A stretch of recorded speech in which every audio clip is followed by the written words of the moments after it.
ካላችሁ ደውል ምልክቱን በመጫን ቤተሰብ ይሁኑ። ነባር ቤተሰቦቼ አበረታቱኝ። ስለምታበረታቱኝም አብራችሁኝ ስላላችሁ እጅግ በጣም አመሰግናለሁ። ያው እንግዲህ ዛሬ የመጣሁት በኖላዊ ድራማ ነው ማለት ነው። ተከታታይ ድራማ በክፍል 19 ነው። በጣም ጥቂት ፓርቶች ናቸው የሄዱት፣ መከታተል ትችላላችሁ። ሀና ሰራተኛዋ ብላችሁን ብጽፉ ይመጣላችኋል ማለት ነው። ውድ ቤተሰቦቼ እንግዲህ በባለፈው ፓርት ላይ በክፍል 18 ላይ ያለቀው ሰላምዬ ነቅታ እንዲሁም ለዶክተሩና ለወይዘሮ አልማዝ ማለት ነው መንቃቷን ሀና እየነገረቻቸው ባለ ፓርት ነበር ያለቀው። በዛን ሰዓት ግን እንግዲህ ያው የወይዘሮ ሜላት ማለት ነው ድጋሚ ሀና ለሰላም ደም እንድትሰጥ በጣም ያስገደደቻት ማለት ይቻላል ማለት ነው። ብዙ ነገር እያደረገች ነበረ ማለት ነው። ሀና ደግሞ ስለ ብር ጉዳይ እኮ አይደለም፣ ግን ደግሞ እኔ ከዚህ በላይ ደም መስጠት አልችልም፣ ለኔ ራሱ አደጋ ይሆነብኛል፣ እንዴት ነው ማደርገው እያለች በጣም ተጨንቃ እንዲሁም እያለቀሰች ነበር ማለት ነው። ወይዘሮ ሜላት ደግሞ የፈለግሽውን ያክል ነገር እሰጥሻለሁኝ እንዲሁም ደግሞ አባትሽንም አሳክምልሻለሁ በማለት በብዙ ነገሮች ስትናገር ነበር። እያስገደደቻት ነው ማለት ይቻላል ማለት ነው። እንግዲህ ያው ይሄ የገንዘብ ጉዳይ ሳይሆን የህይወት ጉዳይ ነው፣ እንዴት ነው ከዚህ በላይ መስጠት የምችለው በማለት እንግዲህ ሀናም መልሳላት ነበረ። ግን ያም ሆኖ አልተረዳቻትም ወይዘሮ አልማዝ ማለት ነው። እና እያለቀሰች በነበረበት ሰዓት እንግዲህ ይሄ ሁለታቸው ሀኒ ወይንም ደግሞ እንዲሁም ደግሞ ያው ሀናና እንዲሁም አልማዝ ሲያወሩ እንግዲህ ሰላምዬ ታዳምጥ ነበረ በመሀል ማለት ነውና የእናቷን ክፋት እንዲሁም መጥፎነት በደንብ ተረድታለች። ምናሴም እንደዚያው ማለት ነው። ምናሴም በባለፈው ለምንድን ነው በሰላም እንትን እንደገና ሀናን እንደዚህ የምትይው እናቴ በማለት ተቆጥቷት ነበረ። በዚያን ሰዓት እንደውም በጥፊ ነበር ያለችው ማለት ነው። እና እንግዲህ ያው ሰላምዬ ስትነቃ ግን እናቷን ማየት በፍጹም አልፈለገችም ማለት ነው።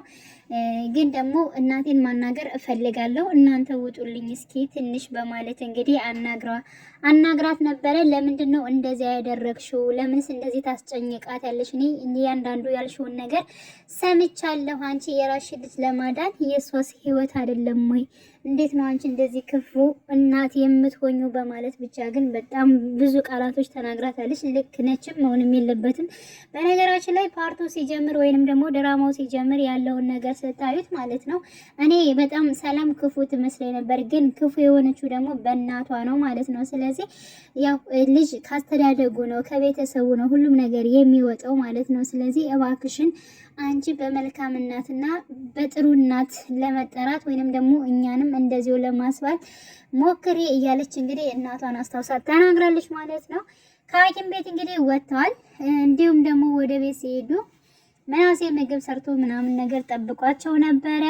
እንዲሁም ለሰላምዬ ወይንም ደግሞ ለሀና እንክብካቤ ወይንም ደግሞ ቁጭ በሉ እያለ ሲናገር እናቱን ግን ምንም አላናገራትም ነበር በወቅቱ ማለት ነው። ያላናገረበት ምክንያት ደግሞ ያደረገችው ነገር ከሀና ላይ ያደረገችው ነገር ልክ ስላልሆነ ስለተረዳ ነው ማለት ነው። ስለዚህ ያው ምናሴም እንዲሁም ሰላምዬ እናታቸውን ለማናገር ፈቃደኛ አልነበሩም እና ያው ሀናም እንደዚሁ ከሰላም ጋር አብራ ነበር የበላችሁ። በአንድ ሳህን አብረው ነው የበሉት። ሰላምዬ ሀኒ ካብሬሽ ነው አንቺ ጋር መበለዋለች፣ እሷም በላች። እንግዲህ ወይዘሮ አልማዝም እንግዲህ ልጆቿ አኩርፈዋት ክላሷ ገብታ ቁጭ ብላለች ማለት ነው። በምን ምክንያት ነው እንደዚህ እኔን ለማየት የጠላችሁ በማለት እንግዲህ ልጆቿን ጠይቃ ነበረ። ለምንድን ነው ያን ነገር የሰራሽው? እንደገና ድጋሚ ስጫት ደም ስጪ ብለሽ ለምንድን ነው እንደዚህ ያስገደድሽው? እቺ ልጅ እኮ ስንት መልካም ነገር አድርጋልናለች፣ የቻለችውን ነገር ሁሉ አድርጋልናለች። ስለዚህ በጣም ጥሩና መልካም ስለሆነች ነው ይሄን ራሱ ያደረገችው።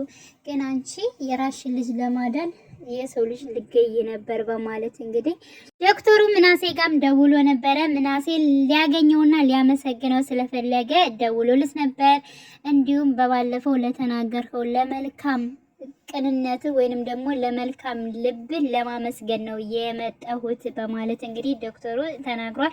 እንዳንተ አይነቱ መልካም ሰዎች ኢትዮጵያዊነት ግድ ያስፈልጋልና ይህን መልካም ልብህን ጠብቀው ለልጅ ልጆች አስተላልፈው በማለት እንግዲህ የራስህን እህት ለማዳን ብለህ የሰው ህይወት እንዲጠፋ ስላልፈለክ ስለዚህ በሌላ ሰው ሬሳ እህቴ ልትራመድ አትችልም፣ ለምንስ እንደዚህ እንዳታደርግ ብለህ የተናገርከው ቃላት በጣም በውስጤ የመጣ ስለሆነ ነው። ለዛ ነው ላመሰግን የመጣሁት በማለት እንግዲህ ለምናሴ ተናግሯል ማለት ነው። ምናሴም እጅግ በጣም አመስግኖታል። እንግዲህ አሴር እጅግ በጣም እውነት ለመናገር ድሮ ከሚሰራው ከስርቆት እጅግ በጣም እየወጣ እየተሻሻለ መጥቷል ማለት ነው።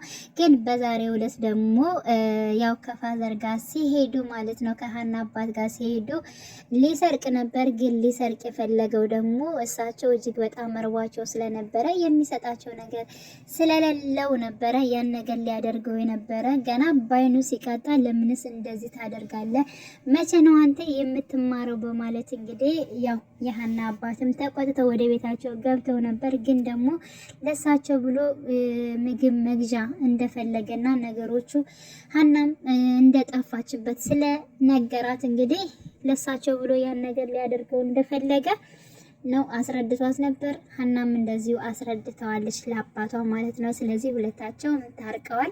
እንዲሁም ደግሞ የሀና አባትም ከእንጀራ አባቴ ጋር ወይንም ላገናኝ ብሎ ጠይቆት ነበር። እኔ በፍጹም አልፈልግም፣ እኔ አንተ ብቻ ነህ አባቴ እንድትሆን የምፈልገው በማለት እንግዲህ ተናግሯል ማለት ነው። ውድ ቤተሰቦቼ እንግዲህ በዛሬው ፕሮግራም ይህንን ይመስላል ማለት ነው። የዛሬው በክፍል 19 ይህንን ይመስላል። በክፍል እንግዲህ 20 እንጠብቃለን። በጣም ደስ የሚል አስተማሪ ድራማ ነው። በነገራችን ላይ የምሬን ነው የምላችሁ። ያኔ ክፋት ለሰው ልጅ ምንም እንደማይጠቅም ነው ማለት ነውና በመልካም ነገር መጓዝ እንዳለብን ይሄው ዶክተር ራሱ እዚያ ድረስ ምናሴ ጋር በመንጣት ራሱ መልካም ልብ እንዳለው ያን መልካም ልቡንም ማስተላለፍ እንዳለበት ነው አመቶ የተናገረው ማለት ነው። ውድ ቤተሰቦቼ